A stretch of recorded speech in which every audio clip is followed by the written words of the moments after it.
Gazi TV, la chaîne du futur, la chaîne de Fouette. Restez tous authentiques. Bon, de quoi parlons-nous? Alors, c'était absolument pas anticipé parce que je vous ai fait une vidéo tout à l'heure sur la French Connection, sur Marseille, sur le règlement de compte, etc. Et je m'aperçois que l'actualité m'a rattrapé et la réalité a été plus forte que la fiction, comme d'habitude. Pourquoi? Parce que, malheureusement, effondrement d'un immeuble à Marseille, je viens d'apprendre la nouvelle. Euh, Toutes mes condoléances aux victimes, aux familles des victimes, etc. Un immeuble se serait écroulé donc à Marseille, 17 rue Tivoli, si je ne m'abuse. Cela aurait été provoqué, d'après les premiers éléments en notre possession, par une fuite de gaz qui aurait provoqué l'effondrement de cet immeuble qui n'était pas déclaré comme étant vétuste ou insalubre, hein, même si ça ne les dédonne pas forcément de quoi que ce soit, mais toujours est-il que cet immeuble était censé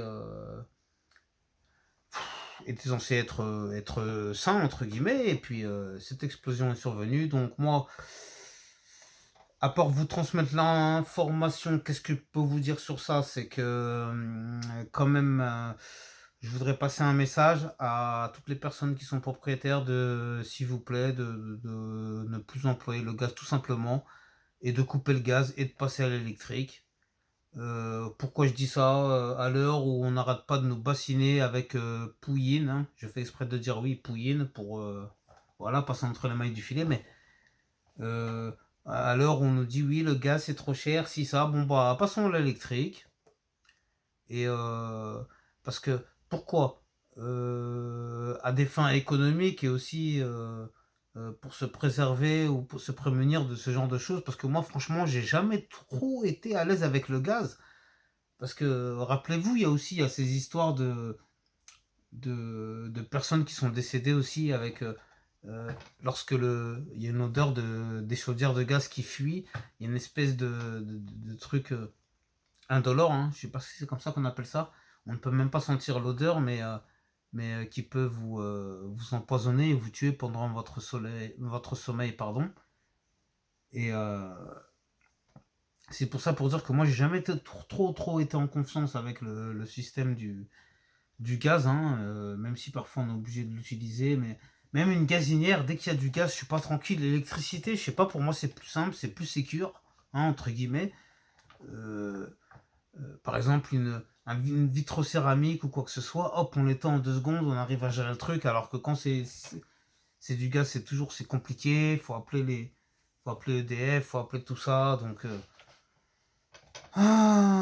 moi voilà, là, ce que je pourrais dire à ce sujet, c'est que j'espère vraiment que qu'on va essayer de changer nos moyens d'agir à ce niveau-là, même si c'est plus facile à dire qu'à faire, hein. Bon, après, c'est vrai que je vous cache pas que j'ai un peu bafouillé dans cette histoire, je suis encore un peu ému de ce qui s'est passé, mais je tenais à vous en parler rapidement, hein, puisque ça va sûrement faire un peu de buzz, mais etc. Mais bon, toujours est-il que, encore une fois, paix aux âmes des victimes. On ne connaît pas à cette heure-ci le nombre de victimes exactes. Je crois qu'il y a encore des victimes ensevelies qu'on est en train de rechercher avec des chiens, etc. C'est pour ça que je vous dis c'est compliqué de réagir comme ça à chaud. Même les grandes chaînes d'information à cette heure-ci n'ont pas vraiment d'informations. Bon, je tenais à vous en parler. Et, c'est pareil, il y aura une suite. Si je pourrais vous en dire plus par la suite. Bon, allez, restez tous authentiques. Prenez bien soin de vous et de vos proches. Amen, amin, shalom, pas de jaloux, à bientôt. Restez tous authentiques. À bientôt. Ngazi TV.